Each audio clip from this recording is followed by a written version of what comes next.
अस्सलाम वालेकुम स्टूडेंट्स, आज का हमारा टॉपिक है डायरेक्ट एंड इनवर्स प्रोपोर्शन और जिसमें हम लोग डिस्कस करेंगे एक्सरसाइज नंबर 1B जो कि आपकी बुक D2 की एक्सरसाइज है। ठीक है, अच्छा, इससे पहले हम लोगों ने एक्सरसाइज 1E को डिस्कस किया था और उससे पहले हम लोगों ने वेरिएशन को बहुत ज़्यादा डिटेल में डिस्कस किया था। इस वीडियो को देखने से पहले अगर आपने वो वीडियो नहीं देखी हुई वेरिएशन के बेसिक इन्फॉर्मेशन वाली तो उसको ज़रूर देख लीजिएगा। ये चीज़ें फिर आपके लिए कंपैरेटिवली आसान हो जाएंगी। आगे बढ़ते हैं। देखो क्वेश्चन नंबर 1 में क्या कह रहा है, if x is directly proportional to y cube. इससे पहले हम लोगों ने लीनियर रिलेशनशिप्स के ऊपर काम किया था, अब हम आ गए हैं जनाब पॉलिनोमियल्स के ऊपर। मतलब वैल्यू स्क्वायर होगी, पावर स्क्वायर भी होगी, पावर क्यूब भी होगी। और मुझे आगे सिचुएशन क्या बताई जा रही है, x equals to 32 and y equals to 2। तो मैंने इसमें 4 पार्ट्स को सॉल्व करना है। सबसे पहले find an equation connecting x and y। सो यहाँ रुक जाइए, ये बात क्लियर कर दी उसने क्वेश्चन के अंदर कि आपने इसको किस मेथड से सॉल्व करना है। आपने इसको सॉल्व करना है इक्वेशन मेथड से। ठीक है, तो हम अब अपने सवाल को प्रोसीड करते हैं। According to the first part we need to find an equation connecting x and y, so we can write x is directly proportional to y cube as it is clearly mentioned in the question। ठीक है, proportionality का sign हटेगा, equals to लगेगा, constant लगेगा, so equation बन गई x equals to के Y cube. उसके बाद हम लोग कांस्टेंट की वैल्यू मालूम करते थे। कांस्टेंट की वैल्यू मालूम करने के लिए हम x और y की इनिशियल वैल्यूज को पुट करवाते थे। x की इनिशियल वैल्यू है 32, y की इनिशियल वैल्यू है 2। दोनों को आप पुट करवा दीजिए तो k की वैल्यू आपके पास क्या आ गई जनाब, 4 के बराबर। देख लीजिए, k equals to x upon y cube. x की वैल्यू 32, y की वैल्यू 2 और 2 का क्यूब 8 के बराबर होता है, तो 32 अपॉन 8 विल गिव यू 4। ठीक है, तो जनाब यहां पर आपने k की वैल्यू मालूम कर ली और अब आपके पास equation connecting x and y आ गई है। क्या, x equals to 4y cube. So this is your part 1. This is the equation connecting x and y cube. ठीक है, अब इसी तरीके से आगे बढ़ते हैं। पार्ट 2 में क्या कह रहा है, you need to find the value of x when y equals to 6। कुछ नहीं करना आपने, सिर्फ इसी इक्वेशन में y की जगह आपने 6 पुट कर देना है। तो इक्वेशन क्या बन जाएगी, x इक्वल्स टू 4, 4 कांस्टेंट था, y की जगह आपने 6 पुट कर दिया और 6 का क्यूब आपने मालूम करना है। तो जनाब 6 का क्यूब बराबर होता है 216 के। ठीक है, तो 4 को जब 216 से मल्टीप्लाई कराओगे तो you will get your answer, that is 864। ठीक है जनाब। सिमिलरली पार्ट 3 में वो क्या कह रहा है, पार्ट 3 में वो आपसे कह रहा है calculate the value of y when x equals to 108। अब आपने y की वैल्यू मालूम करनी है और x की वैल्यू 108 आपके पास गिवन है। इसी तरीके से आप लोगों ने ऊपर वाली इक्वेशन में इसकी वैल्यू को पुट कर देना है, लेकिन ऊपर वाली इक्वेशन में क्योंकि आपने y की वैल्यू मालूम करनी है तो आपको y को सब्जेक्ट लाजमी तौर पर बनाना पड़ेगा। मतलब इक्वेशन को y इक्वल्स टू की फॉर्म में लेकर आओगे। तो सिचुएशन क्या बन जाएगी, x equals to 4y cube, ये 4 यहां मल्टीप्लाई हो रहा है, वहां जाकर डिवाइड हो जाएगा। सिचुएशन क्या बन गई, y cube equals to x upon 4। अब तुम्हारे पास x की वैल्यू कितनी है, 108, 108 x की जगह पुट कर दीजिए। So y cube equals to 108 upon 4 will give you 27। मतलब y क्यूब की वैल्यू कितनी हो गई, 27। लेकिन हमें सिर्फ y की वैल्यू चाहिए। What value we have right now, we have the value of y cube. तो इस क्यूब को खत्म करने के लिए मुझे क्यूब रूट निकालना पड़ेगा। अब ये क्यूब रूट और स्क्वायर रूट निकालना आप लोगों को ऑलरेडी आता है, पहले ही सिखाया जा चुका है, लेकिन अगर फिर भी नहीं समझ में आया तो कमेंट सेक्शन में मेंशन कर दीजिएगा। तो जब आप क्यूब रूट लेंगे दोनों तरफ तो आपके पास सिचुएशन क्या आ जाएगी जनाब, cube root of y cube equals to cube root of 27 will give you the value of y, that is y equals to 3। ठीक है जनाब, आई गेस ये बिल्कुल वैसे ही सवालात हैं जैसे आप लोगों ने एक्सरसाइज 1 में किए थे, बस पॉलिनोमियल्स का जिक्र हो गया। यहाँ पर पावर जो है वो डबल और ट्रिपल तक चली गई है। ठीक है, तो आपने पार्ट 1, पार्ट 2, पार्ट 3 सॉल्व कर लिया है। अब हम पार्ट 4 सॉल्व करेंगे जिसमें हम लोगों ने ग्राफ बनाना है x अगेंस्ट y क्यूब। ठीक है, आपके पास x और y की 3 वैल्यूज मौजूद हैं। पहली वैल्यू है 32 और 2, जिसको जब हमने y क्यूब मालूम करेंगे तो वो 8 के बराबर हो जाएगा। दूसरी वैल्यू है आपके पास x की वैल्यू 864, y की वैल्यू 6। ठीक है, और तीसरी वैल्यू में आपके पास x की वैल्यू 108 और y की वैल्यू 3। तो अब हम लोग जरा ग्राफ को प्लॉट करना देखते हैं। देखो, in part 4 you need to draw a graph of x against y cube. मतलब आप लोगों ने ग्राफ के अंदर x और y क्यूब की वैल्यू प्लॉट करनी है, x और y की नहीं करनी। जब क्लियरली मेंशन है कि y क्यूब की ही वैल्यू प्लॉट करनी है तो फिर आपको y की वैल्यूज का क्यूब लेना पड़ेगा। ठीक है, तो जरा स्टार्ट करते हैं। Keep in mind that you need to put the value of y cube instead of y only। आपने y क्यूब की वैल्यू ही पुट करनी है हर जगह पर जहां जहां आप वैल्यूज पुट करवाएंगे। तो सिचुएशन क्या बन जाएगी, we have found 2 points in part 2 and 3 that is 864 and 216. ठीक है, हमने पार्ट 2 में कौन सी वैल्यू मालूम करवाई थी? जब हमने x की वैल्यू 6 पुट की, सॉरी y की वैल्यू 6 पुट की थी, तो हमारे पास x की वैल्यू 864 आई थी, लेकिन हमने y की वैल्यू 6 पुट की थी, मतलब मुझे y का क्यूब लेना पड़ेगा और y का क्यूब 216 के बराबर हो गया। इसी तरीके से हम लोगों ने पार्ट 3 में x की वैल्यू 108 पुट की थी, तो मेरे पास y क्यूब की वैल्यू कितनी आई थी? 27। तो ये दोनों पॉइंट मेरे पास मौजूद हैं। और इसके अलावा क्वेश्चन में मुझे एक और पॉइंट दिया गया है, that is x equals to 32 and y equals to 2।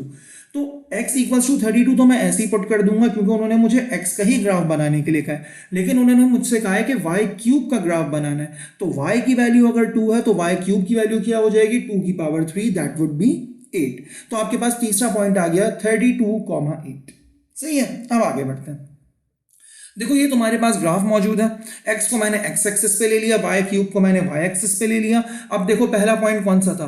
पहला पॉइंट हमारे पास मौजूद था जनाब ये वाला, और ये पॉइंट कौन सा है जनाब? जब x की वैल्यू 32 के बराबर है और y की वैल्यू 8 के बराबर है। ठीक है, आप देख सकते हैं कि इस जगह पर हमारे पास कहीं x की वैल्यू 8 आ रही होगी और इस जगह पर हमारे पास 32 कहीं वैल्यू आ रही होगी। ठीक है, आगे बढ़ते हैं। जब आप आगे बढ़ते हो तो आपके पास नेक्स्ट वैल्यू कौन सी आ जाती है? 108.27, मतलब आपके पास x की वैल्यू 108 के बराबर है, ये x की वैल्यू को रिप्रेजेंट कर रहा है हमारे पास। ठीक है, और हमारी y की वैल्यू क्या है? 27 के बराबर। और थर्ड वैल्यू हमारे पास क्या है जनाब? थर्ड वैल्यू थी हमारे पास 216 एंड 864, मतलब जनाब x की वैल्यू 864 के बराबर और y की वैल्यू 216 के बराबर। तो देख लीजिए जनाब ग्राफ इस तरीके से हमने ग्राफ के तीनों पॉइंट्स प्लॉट कर दिए, और जब हम इसको एक लाइन के थ्रू कनेक्ट करेंगे तो हमारे पास कुछ इस तरीके का ग्राफ बनेगा जो कि स्ट्रेट लाइन है, एंड इट कंफर्म्स के जनाब x लाजमी तौर पर डायरेक्टली प्रोपोर्शनल है y क्यूब के। तो बेटा इंपॉर्टेंट क्या है? बाकी सारी चीजें तो आप ऑलरेडी पढ़ चुके हो, बस आप लोगों ने ग्राफ पर प्लॉट करने का तरीका यहां पर सीख लिया कि ग्राफ पर क्वेश्चन किस तरीके से प्लॉट होगा। तीनों वैल्यूज निकालनी है। अगर उसने आपसे कहा है कि आपने ग्राफ बनाना है x और y क्यूब का, तो आपके पास y की जितनी भी वैल्यूज हैं उनका आपको क्यूब लेना पड़ेगा। क्यूब का मतलब उनको 3 बार मल्टीप्लाई करवाना पड़ेगा, मतलब 2 के क्यूब का मतलब है 2 मल्टीप्लाई बाय 2 मल्टीप्लाई बाय 2, तो इसकी वैल्यू 8 के बराबर हो जाएगी। तो आई बिलीव यहां तक कॉन्सेप्ट बहुत हद तक क्लियर हो चुका होगा। नेक्स्ट क्वेश्चन की तरफ प्रोसीड करते हैं। Question number 3. It is given that y is directly proportional to x की power n. Write down the value of n1. देखो अब सवाल थोड़ा सा कॉम्प्लिकेटेड है, कॉम्प्लिकेटेड इन अ सेंस कि यहाँ पर हमने पूरा काम वेरिएबल्स के अंदर करना है। y is directly proportional to x की पावर n है, ठीक है, और हमने n की वैल्यू मालूम करनी है। हमारे पास दो सिचुएशंस हैं, दोनों सिचुएशंस को इंडिविजुअली डिस्कस करते हैं। पहले जरा सवाल को देखते हैं। In part A we need to discuss the area of the square. Part A में उसने क्या कहा है? Y m square is the area of the square of length x. ठीक है, मतलब उसने मुझसे कहा है कि आपने एरिया ऑफ द स्क्वायर मालूम करना है, और हमें पता है कि स्क्वायर एक ऐसी शेप होती है जिसकी चारों साइड्स बराबर होती हैं, और उसके एरिया का फॉर्मूला क्या होता है जनाब? स्क्वायर के एरिया का फॉर्मूला होता है एरिया इक्वल्स टू लेंथ का होल स्क्वायर। सही है जनाब। अब सवाल में तो लेंथ को एक्स से रिप्रेजेंट किया गया, ये देखो पार्ट ए में क्या लिखा हुआ है? लेंथ हमारे पास एक्स के बराबर है। तो जब मैं इस सवाल के अकॉर्डिंगली इसको सॉल्व करूंगा तो मैं लेंथ की जगह एक्स पुट करवाऊंगा, क्योंकि सवाल में ये कंडीशन मेंशन है। ठीक है, तो आपके पास एरिया ऑफ स्क्वायर का फॉर्मूला क्या हुआ? एरिया इक्वल्स टू लेंथ का स्क्वायर। आगे बढ़ते हैं। If we write area as y, क्योंकि उन्होंने क्वेश्चन में मेंशन किया हुआ है, and x as the length of the square, so we can write it as, situation क्या है? y equals to x square. ठीक है, अब ये y equals to x square क्यों? क्योंकि एरिया को हमने y से रिप्रेजेंट कर दिया और लेंथ को हमने x से रिप्रेजेंट कर दिया। एरिया ऑफ स्क्वायर का फॉर्मूला क्या था? एरिया इक्वल्स टू लेंथ का स्क्वायर। अगर आप एरिया को y से और लेंथ को x से रिप्रेजेंट कर रहे हैं तो y equals to x square के बराबर ये फॉर्मूला बन गया। इसका मतलब जब आप इस सिचुएशन को एरिया के फॉर्मूले पर पुट करवाओगे तो n की वैल्यू कितनी आ गई है? देखो x की पावर n थी, यहां x की पावर 2 है, इसका मतलब n की वैल्यू 2 के बराबर हो गई। So the value of n will be 2 for part A। ठीक है, इसी तरीके से उन्होंने पार्ट बी में क्या कहा है? उन्होंने कहा है कि y m cube is the volume of the cube of length x metre. अब उन्होंने कहा है कि जनाब आपने इसी इक्वेशन को एक वॉल्यूम ऑफ क्यूब के लिए सॉल्व करना है, जिसमें आपने वॉल्यूम को वाई से रिप्रेजेंट करना है और लेंथ को एक्स से रिप्रेजेंट करना है। ठीक है, और क्यूब कैसी शेप होती है? क्यूब एक 3 डायमेंशनल शेप होती है जिसकी सारी साइड्स बराबर होती हैं। जैसे हमारे पास इससे पहले स्क्वायर मौजूद था, स्क्वायर की सारी साइड्स मौजूद बराबर होती हैं, स्क्वायर 2 डायमेंशनल होता है। ठीक है, क्यूब स्क्वायर की ही 3 डायमेंशनल शेप है। 3 डायमेंशनल एक ऐसी शेप जिसकी तीनों साइड्स बराबर है। आप लोगों ने लूडो खेला होगा, लूडो में जो डाइस यूज होता है, basically it is a cube, ठीक है। और इसके एरिया को कैसे मालूम करोगे, इसके वॉल्यूम को कैसे मालूम करोगे, इसके वॉल्यूम का फॉर्मूला होता है वॉल्यूम इक्वल्स टू लेंथ की पावर होल क्यूब, ठीक है। मतलब एरिया के लिए लेंथ का स्क्वायर, वॉल्यूम के लिए लेंथ का क्यूब। अब आपने वॉल्यूम को y से रिप्रेजेंट करना है और लेंथ को x से रिप्रेजेंट करना है, क्योंकि पार्ट बी में ये चीज क्लियरली मेंशन है। तो सिचुएशन क्या बन जाएगी, if we write area as y and x as the length of the square, ठीक है, so we can write is as y equals to x cube, ठीक है जनाब। हमने y equals to x cube लिख दिया। तो सिचुएशन क्या बन गई मेरे पास, क्योंकि जनाब हमने इस इक्वेशन को y इक्वल्स टू एक्स की पावर n की फॉर्म में लिखना था। जब हम वॉल्यूम मालूम कर रहे हैं तो x की पावर क्यूब आ चुकी है, तो इसका मतलब n की वैल्यू क्या हो जाएगी इस क्वेश्चन के अंदर, 3 के बराबर। सो जनाब the value of n for part B would be 3। I guess यहां तक कॉन्सेप्ट्स क्लियर हो चुके होंगे। तो सवाल की कंडीशंस को मीट करना बहुत जरूरी है। पता चला आप area equals to length square में लेकर चल रहे हो या volume equals to length cube में लेकर चल रहे हो, लेकिन आपने एरिया को y से रिप्रेजेंट नहीं किया और लेंथ को x से रिप्रेजेंट नहीं किया, या वॉल्यूम को y से रिप्रेजेंट नहीं किया और लेंथ को x से रिप्रेजेंट नहीं किया, तो तुम्हारी सारी मेहनत जाया हो जाएगी, क्योंकि तुम सवाल की कंडीशन को मीट ही नहीं कर पाओगे, ठीक है। आगे बढ़ते हैं। अब जरा एक और क्वेश्चन को देखते हैं। Question number 4, for each of the following equation state the 2 variables which are directly proportional to each other and explain your answer. आपके पास 4 इक्वेशंस मौजूद हैं और आपने इनको प्रोपोर्शनैलिटी में कन्वर्ट करना है। इससे पहले हम लोग क्या काम कर रहे थे, प्रोपोर्शनैलिटी के साइन को हटाकर इक्वल्स टू और कांस्टेंट लगाते थे। अब हम क्या करेंगे, इक्वल्स टू और कांस्टेंट हटाकर प्रोपोर्शनैलिटी का साइन लगाएंगे, ठीक है। तो जरा स्टार्ट करते हैं। ये चीज आपको पता है कि जनाब हमने इस क्वेश्चन में उन 2 वेरिएबल्स को मेंशन करना है जो कि एक दूसरे के डायरेक्टली प्रोपोर्शनल है। हमें पता है कि जनाब हम प्रोपोर्शनैलिटी का साइन हटाते थे तो इक्वल्स टू का साइन लगाते थे और कांस्टेंट लगाते थे। जब हम इक्वल्स टू का साइन और कांस्टेंट को हटाएंगे तो हमें प्रोपोर्शनैलिटी दोबारा लगानी पड़ेगी, क्योंकि अब हम इनवर्स काम कर रहे हैं। तो पार्ट ए में क्या लिखा हुआ है, पार्ट ए में लिखा हुआ है y equals to 4x cube, ठीक है। इसमें कांस्टेंट क्या है, इसमें कांस्टेंट है 4, इक्वल्स टू तुम्हें क्लियरली नजर आ रहा है। तो जब तुम इक्वल्स टू और 4 को हटा दोगे तो सिचुएशन क्या बन जाएगी, y is directly proportional to x square. और इसको वर्डिंग में कैसे लिख सकते हो, y is directly proportional to x square, like this. Similarly part B में क्या लिखा हुआ है, y equals to 3 under root x. Constant 3 है, 3 हट जाएगा, इक्वल्स टू हट जाएगा। सिचुएशन क्या बन जाएगी तुम्हारे पास, y is directly proportional to under root of x। और इसको लिखोगे किस तरीके से कि y is directly proportional to under root x, ठीक है। ऊपर वाली सिचुएशन मैथमेटिकली थी, ये इन वर्डिंग्स है। इसी तरीके से पार्ट सी में देखो, y square equals to 5x cube. तुम्हारे पास कांस्टेंट वैल्यू 5 है, 5 हटा दो, इक्वल्स टू हटा दो। सिचुएशन क्या बन जाएगी, y square is directly proportional to x cube. और इसको वर्डिंग में तुम किस तरीके से लिखोगे, y square is directly proportional to x cube.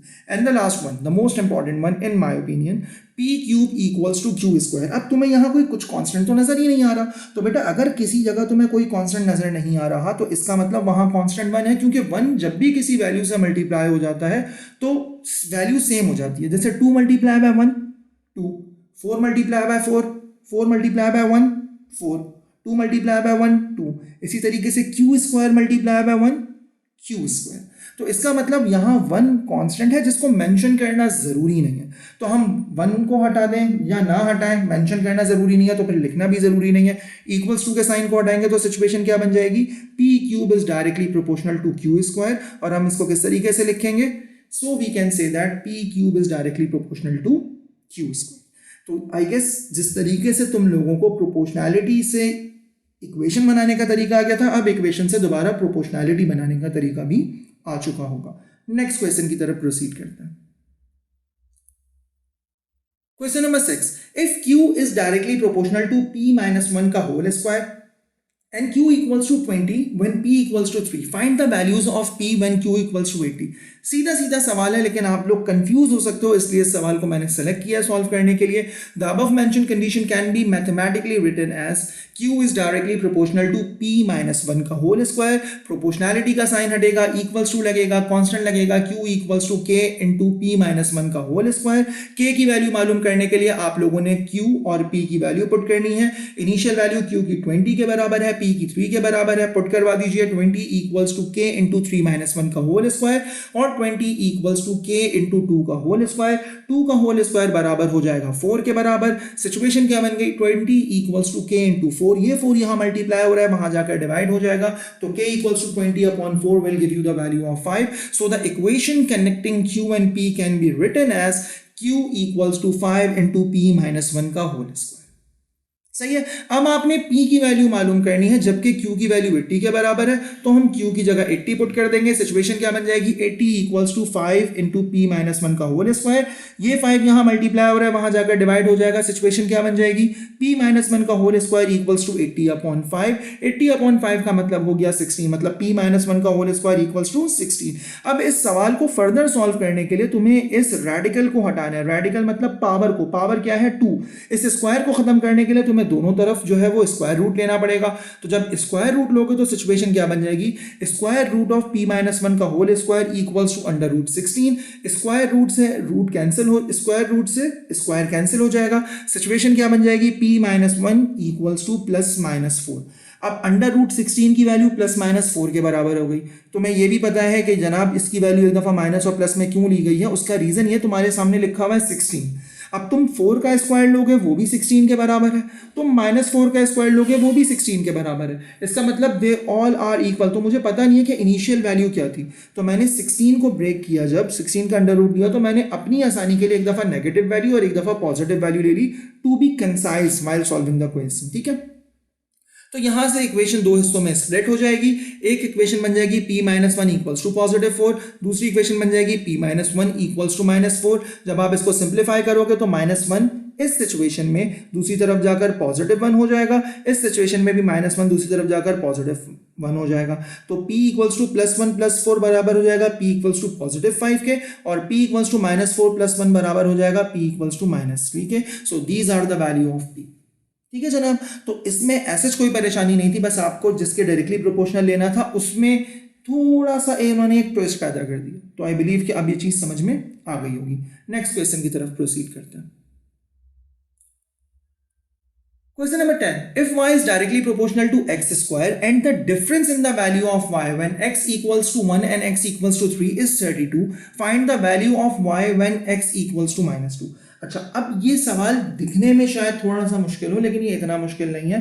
तो अब इस सवाल को जरा स्टार्ट करते हैं। देखो सिचुएशन क्या है, सिचुएशन में ये लिखा हुआ है कि जनाब y is directly proportional to x square। सही है जनाब, तो इसको सिंप्लीफाई करोगे, इक्वल्स टू लगाओगे, कांस्टेंट लगाओगे, सिचुएशन क्या बन जाएगी y equals to k x square. सही है, आगे बढ़ते हैं। But we know that we don't have any initial value of x and y। मेरे पास x और y की कोई इनिशियल वैल्यू नहीं है, लेकिन मुझे क्या कहा गया है, if but we are provided with a condition which tells us this that if we put the value of x in above equation as 1 and 3, अगर मैं x की वैल्यू 1 पुट करवाऊं तो y की जो भी वैल्यू आती है, अभी मुझे कंफर्म नहीं है, और x की वैल्यू 3 पुट करवाऊं उससे भी मेरे पास y की जो वैल्यू आती है, इन दोनों को जब मैं डिफरेंस का मतलब होता है माइनस कराऊंगा तो y की वैल्यू 32 के बराबर हो जाएगी।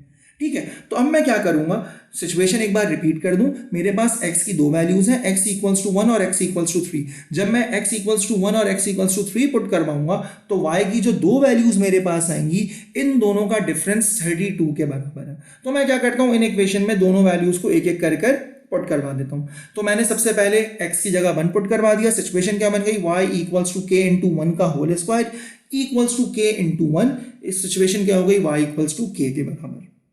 सही है, उसके बाद मैंने इसी इक्वेशन में x की वैल्यू 3 के बराबर पुट करवाई, क्योंकि क्वेश्चन में लिखा हुआ है। तो y equals to k into 3 का होल स्क्वायर बराबर हो जाएगा k इंटू 9 के बराबर, मतलब y इक्वल्स टू 9k के बराबर। अब आपने x की वैल्यू 1 पुट कर दी तो y बराबर हो गया k के, आपने x की वैल्यू 3 पुट कर दी तो y बराबर हो गया 9k के। सिचुएशन में एक और बात लिखी हुई है कि जब आप इन दोनों वैल्यूज को माइनस कराओगे तो इन दोनों का डिफरेंस 32 के बराबर होना चाहिए। ठीक है, तो जब आप के 9k माइनस k को माइनस करवाओगे, 9k और k को, तो इन दोनों का आंसर आना चाहिए 32 के बराबर। तो मैंने यहां लिख दिया 9k minus k equals to 32। ये कॉन्सेप्ट बहुत इंपॉर्टेंट है। मैंने y is directly proportional to x square को y equals to k x square में लिखा, फिर x की एक वैल्यू पुट करवाई, सवाल को सॉल्व किया जितना हो सकता था, फिर x की दूसरी वैल्यू पुट करवाई, जहां तक सॉल्व हो सकता था मैंने वहां तक सवाल को सॉल्व किया, फिर इन दोनों का डिफरेंस 32 के बराबर था, क्वेश्चन में मेंशन है। तो 9k माइनस के इक्वल्स टू 32 के बराबर, 9k माइनस के बराबर हो गया 8k इक्वल्स टू 32, 8 यहाँ मल्टीप्लायर है वहां जाकर डिवाइड हो जाएगा, तो k बराबर हो जाएगा 32/8 इक्वल्स टू 4। तो अब आपके पास k की वैल्यू आ चुकी है, दैट इज 4। ठीक है, तो जनाब so we can write it as y equals to 4x square. ये जो आपके पास इनिशियल इक्वेशन मौजूद थी, अब आप यहां पर k की वैल्यू पुट कर सकते हो। तो जब आपने k की वैल्यू पुट की, सिचुएशन क्या बन गई, y equals to 4x square. अब आपने सिर्फ x की जगह -2 पुट करना है, क्योंकि सवाल में आपने y की वो वाली वैल्यू मालूम करनी है जब x -2 के बराबर है। तो जब आप x की जगह -2 पुट करोगे तो सिचुएशन क्या बन जाएगी, y इक्वल्स टू 4 इंटू -2 का होल स्क्वायर। -2 का whole square will give you positive 4, जो कि मैंने अभी थोड़ी देर पहले बताया था कि जनाब जब आप नेगेटिव वैल्यू का स्क्वायर लोगे तो वैल्यू पॉजिटिव में कन्वर्ट हो जाएगी। तो 4 इंटू 4 इक्वल्स टू 16, तो मतलब y की वैल्यू कितने के बराबर हो गई, 16 के बराबर। ये एक इंटरेस्टिंग क्वेश्चन था, ठीक है, इसको सॉल्व जरूर करना क्योंकि ये तुम्हारी स्किल्स को और ज्यादा शार्प करेगा। ठीक है, आगे बढ़ते हैं। तो अब जरा लास्ट क्वेश्चन को देखते हैं, question number 12। The braking distance of a vehicle is directly proportional to the square of its speed. मतलब जब भी आप किसी गाड़ी पर ब्रेक अप्लाई करते हो तो वो फौरन नहीं रुकती, वो एक स्पेसिफिक डिस्टेंस कवर करती है, और वो स्पेसिफिक डिस्टेंस डायरेक्टली प्रोपोर्शनल होता है उस गाड़ी की स्पीड के, जबकि आपने उसके ऊपर ब्रेक अप्लाई किया। अब एक सिचुएशन क्या है कि अगर मैं स्पीड को b मीटर पर सेकंड के हिसाब से कंसिडर कर लूँ, मतलब स्पीड को b से रिप्रेजेंट कर लूँ और डिस्टेंस को d से रिप्रेजेंट कर लूँ, तो if the speed of the vehicle is increase by 200%, अगर मैं गाड़ी की स्पीड को, व्हीकल की स्पीड को 200% इंक्रीज कर देता हूं, तो परसेंटेज इंक्रीज कितना हो जाएगा ब्रेकिंग डिस्टेंस में। अब तुम्हारे लिए नया वर्ड है परसेंटेज इंक्रीज, इसको हम डिस्कस करेंगे, लेकिन पहले सवाल को स्टार्ट करते हैं। हम इस सवाल को रेशो मेथड से सॉल्व करना है, तो रेशो मेथड में सबसे पहले हमें टेबल बनाना पड़ेगा।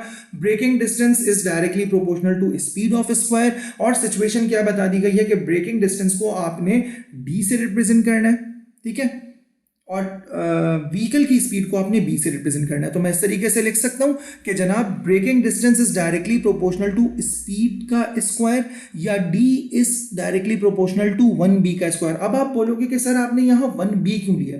देखो तुम्हारे पास सिचुएशन में यहां b लिखा हुआ है, मैं इसको 1b कंसिडर कर लेता हूं जस्ट फॉर योर ईज, क्योंकि आगे तुम्हें इसकी जरूरत पड़ने वाली है।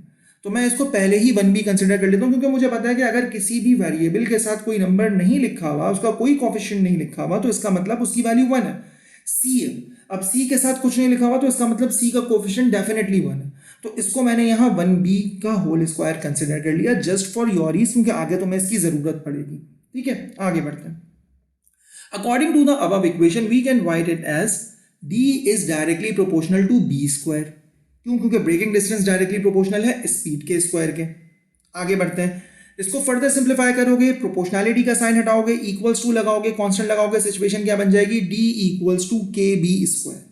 d इक्वल्स टू कितना हो गया, kb स्क्वायर के बराबर हो गया। आगे बढ़ते हैं।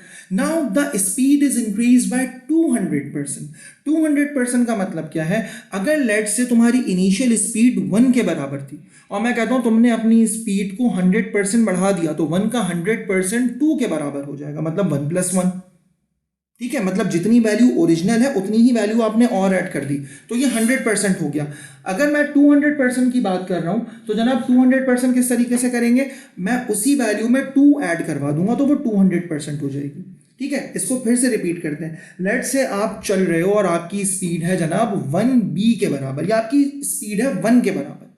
मैंने आपसे कहा कि अपनी स्पीड में 100% का इंक्रीमेंट लेकर आओ, तो 1 का 100% क्या होगा, आप 1 में 1 ऐड करोगे, दिस इज द 100% ऑफ 1। ठीक है, तो अब आपकी स्पीड कितनी हो गई, 2 हो गई। अब मैं आपसे कह रहा हूं कि भाई अपनी ओरिजिनल इनिशियल स्पीड कितनी थी तुम्हारी, 1, उसके अंदर 200% का इंक्रीमेंट लेकर आओ। तो इसका मतलब अगर 1 का 100% 1 के बराबर है, तो 1 का 200% किसके बराबर हो जाएगा, 2 के बराबर।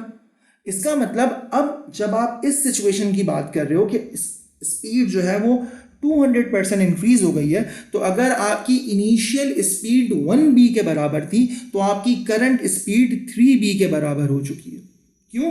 क्योंकि b आपकी ओरिजिनल स्पीड थी, उसमें 200% आपने और ऐड कर दिया, ठीक है। तो 100% का मतलब ये नहीं होता आप उसमें 100 ऐड कर रहे हो, इसका मतलब आप उसी वैल्यू के अंदर और वैल्यू ऐड कर रहे हो।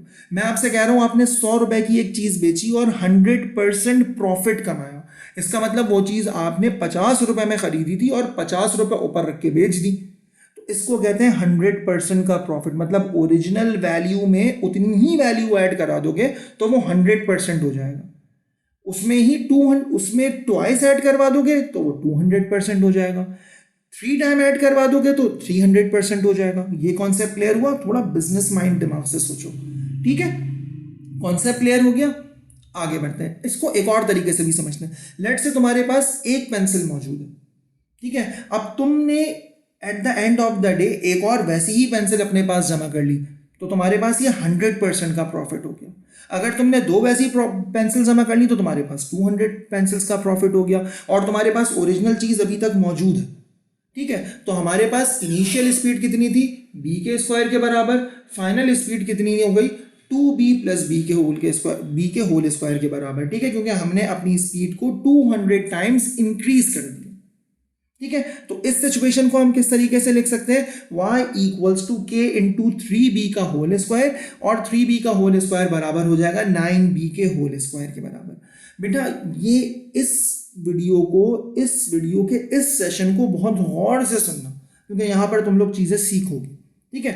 अब आगे सिचुएशन देखते हैं। इसका मतलब मेरे पास इनिशियल स्पीड किसके बराबर हो गई? b स्क्वायर के बराबर। फाइनल स्पीड किसके बराबर हो गई? 9b स्क्वायर के बराबर। ये बात समझ में आ गई? इनिशियल स्पीड कितनी थी सवाल में? b के बराबर, और हमने उसका स्क्वायर लेना था because of the condition of the question, ठीक है। और फाइनल स्पीड कितनी हो गई? 3b के स्क्वायर के बराबर, और 3b का स्क्वायर हो गया 9b स्क्वायर के बराबर। अब आगे देखो, अब असल चीज शुरू हो रही है जो कि तुम लोग आज सीखोगे। What is percentage increase? Percentage increase का फॉर्मूला क्या होता है? Final value minus initial value upon initial value multiply by 100। This is the formula for finding percentage increase. Final value minus initial value upon initial value multiply by 100। Final value कितनी है? 9b का square. Initial value कितनी है? b का square. तो जब आप values put करवाओगे तो सिचुएशन क्या हो जाएगी आपके पास? Percentage increase equals to 9b का स्क्वायर माइनस b का स्क्वायर अपॉन b का square multiply by 100 equals to 9b square में से b स्क्वायर गया, इक्वेशन बन गई 8b square upon b square multiply by 100। b square से b स्क्वायर कैंसिल हुआ, इसका मतलब 8 मल्टीप्लाई बाय 100 का मतलब है 800%। इसका मतलब अगर आपकी स्पीड जो है वो आपने 200% इंक्रीज कर दी है तो अब आपका ब्रेकिंग डिस्टेंस 800% हो जाएगा। मतलब अगर आपकी स्पीड 1 थी और आप जो है वो 2 टाइम डिस्टेंस कवर कर रहे थे, तो 2 मीटर का डिस्टेंस कवर कर रहे थे, तो अब अगर आप डबल कर दोगे तो वो 4 पर चला जाएगा, 3% कर दोगे तो वो 8 पर चला जाएगा। तो बताने का मकसद ये है कि जनाब परसेंटेज इंक्रीज कैसे मालूम करना है और फाइनल और इनिशियल वैल्यू कैसे मालूम करनी है और 200% का इंक्रीज सिस्टम में कैसे ऐड करना है। तो जब भी आपके पास कोई सवाल आएगा, आपने उसमें अगर 100% का इंक्रीज करना है तो उसी वैल्यू में सेम वैल्यू ऐड कर दो। मतलब अगर मैं तुमसे बोलूँ 2 का 100%, 2 होगा तो 2 + 2 4 के बराबर हो गया। अगर मैं तुमसे बोलूं 2 का 200%, तो इसका मतलब 2 + 2 + 2, इसका मतलब 6 के बराबर हो जाएगा। ये कॉन्सेप्ट क्लियर हो गया? इन तमाम चीजों को बहुत ध्यान से समझना, ठीक है। And finally thank you so much कि आपने इस वीडियो को देखा। अगर आपको इस वीडियो में कोई चीज़ समझ में नहीं आई तो कमेंट सेक्शन में मेंशन कीजिए, डेफिनेटली उसका आंसर दिया जाएगा, लेकिन क्वेश्चंस को ज़रूर सॉल्व कीजिए, it will help you a lot, ठीक है। अपने क्वारंटाइन पीरियड को ज़ाया मत होने दीजिए, नई चीज़ें सीखिए। ये वो चीज़ें हैं जो आपको एडवांस लेवल पर जाकर सिखाई जा रही हैं। Thank you so much. अस्सलाम।